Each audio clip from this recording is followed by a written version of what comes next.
Good morning everyone. দেখো আজকে আমার বারান্দা থেকে পায়রাগুলোকে কেমন সুন্দর দেখতে লাগছে। সকালবেলা এমন সুন্দর একটা পরিবেশ দেখলে মনটা নিজেই থেকেই ভালো হয়ে যায়। প্রতিদিন সকালে এই পায়রাগুলো এখানে তারগুলোর উপর বসে থাকবে, আর কিছুক্ষণ পরে আমাদের বাড়িওয়ালা যখন ঘুম থেকে ওঠে তখন এদিকে প্রতিদিনই খাবার দেয়, আর খাবারের জন্য এগুলো প্রতিদিন এখানে তারের উপরে এসে বসে থাকে। সকাল আমি ঘুম থেকে উঠে প্রতিদিনই বারান্দায় আসি, এই দৃশ্যটা আমার ভীষণ ভালো লাগে। দেখো কত সুন্দর দেখতে লাগছে। আসলে প্রকৃতিতে সবসময় সুন্দরই হয়, প্রকৃতি আসলে মন জুড়িয়ে দেয়। দেখো কত সুন্দর দেখতে লাগছে। এরপর একটু ছাদে গিয়েছিলাম, আজকে বেশি ফুল ফুটেনি। আমি আসলে ক্যামেরা ওখানে নিয়ে যাইনি, ফুলগুলো তুলে নিয়ে এসেছি। দেখো আজকে অল্প ফুলেই ফুটেছে, অবশ্য কিছু নয়নতারা ছিল, ওগুলো আমি তুলে আনিনি, কারণ বাসায় আমার কিছু ফুল আছে। একটা জবা ফুটেছে আর কিছু কাটালি চাপা নিয়ে এসছে। আজকে আসলে বেশি কিছু কাজ তোমাদের সাথে শেয়ার করতে পারছি না, কারণ আজকে একটু তাড়াহুড়ো করে কাজগুলো সেরেছি, তাই আমি ভিডিও করতে পারিনি। কারণ হচ্ছে আজকে দুপুরে আমাদের একটা নিমন্ত্রণ আছে। নিশ্চয়ই দেখতে পাচ্ছ তোমরা, দেখে যারা সনাতনী ফ্রেন্ডস আছো তারা তো বুঝতেই পারছো কোথায় এসেছি। আজকে আমার বোনের বাসায় একটা ঠাকুরকে ভোগের একটা ব্যবস্থা করেছে, আর সেখানেই আমরা নিমন্ত্রিত। তাই তাড়াতাড়ি কাজ শেষ করে বোনের বাসায় আসলাম। দেখো ঠাকুরকে ভোগ দেওয়া হচ্ছে। আসলে ভোগের প্রসাদ খেতে আমরা যারা সনাতনীরা রয়েছি তারা তো ভীষণ পছন্দ করি। বলা হয়ে থাকে যে ভোগ দর্শনে দুর্ভোগ কাটে, তাই তোমাদেরকে একটু দেখালাম। ভোগ দেওয়া শেষ, এখন আমরা খেতে বসে গেছি সবাই। অনেক সুস্বাদু আইটেম ছিল। আসলে আমার বোন আর আমার মায়ের রান্না করেছে। এখানে ফ্রাইড রাইস করা হয়েছিল, তারপর 5 রকমের ভাজি ছিল, মুগ ডাল ছিল, একটা পটল আর সয়াবিনের একটা তরকারি ছিল, একটা শুক্তো ছিল, আর টক রান্না করা হয়েছিল, পায়েস রান্না করেছিলেন, কচু শাকও ছিল। খাবারটা প্রসাদ তো অমৃতই হয়। সবাই খেতে বসে আছে।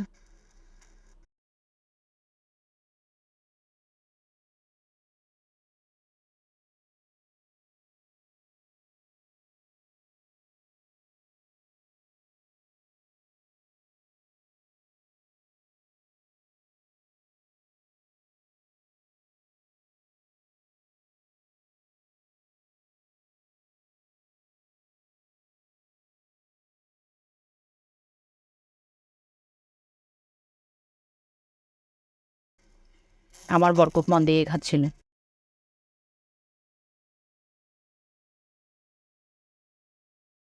আর খাওয়ার পরে আমরা দুপুরে ওখানেই ছিলাম।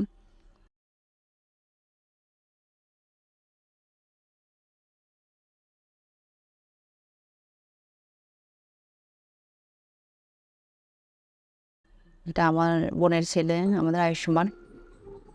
ও গিটার শিখে, এখন যে গিটারটা ও বাজাচ্ছে এটা হাওয়াইন গিটার। তো এটাতে ও প্রথমে এই সুরটা তুলেছে। ও প্র্যাকটিস করছিল, আমি ভাবছি তোমাদেরকে একটু শোনাই। আমি যখন শুনছিলাম তো ফ্রেন্ডসদেরকে একটু শোনাই। ও আসলে আগে স্প্যানিশ গিটার শিখতো। আমার কিছুদিন আগে আমাদের একটা গিটারের একটা প্রোগ্রাম হয়েছিল থিয়েটার ইনস্টিটিউটে। ওখানে অনেক গুণীজনের মধ্যে ছোট হিসেবে ও ওখানে ওর টিচার ওখানে নিয়ে গিয়েছিল। ভালো এই গিটার বাজিয়েছিল, তখন স্প্যানিশ গিটার বাজাতো। ওখানে গিয়ে দেখি সবাই হাওয়াইন গিটার বাজাচ্ছে, আমাদের সবার ভীষণ ভালো লেগেছে। তাই আমরা ওর টিচারকে বলে ওকে হাওয়াইন গিটারটা, এখন আবার আরেকটা গিটার কিনেছি হাওয়াইন গিটার, এখন ওইটাই শিখছে। এটাতে ওর প্রথম সুর তুলেছে এটা। তোমরা শুনো, দেখো কেমন লাগে।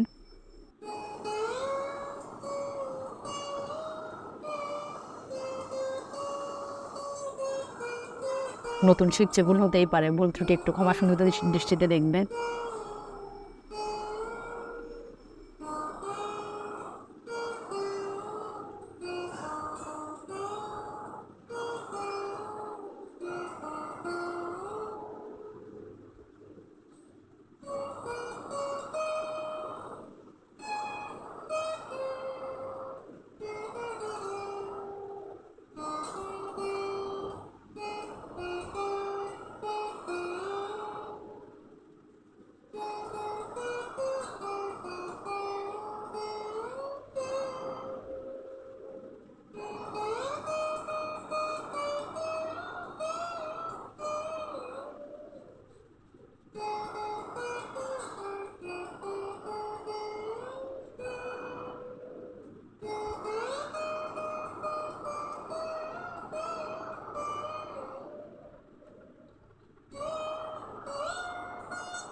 তো ফ্রেন্ডস, ভিডিওটা আমি আর বেশি বড় করছি না। কেমন লাগলো ভিডিওটা জানিও। যদি ভালো লাগে তাহলে লাইক কমেন্ট শেয়ার করে দিও। আর যারা নতুন ভিউয়ার্স রয়েছে তারা চ্যানেলটাকে সাবস্ক্রাইব করে দিও। আজকের মতো এখানে শেষ করলাম। সবাই ভালো থেকো, টাটা।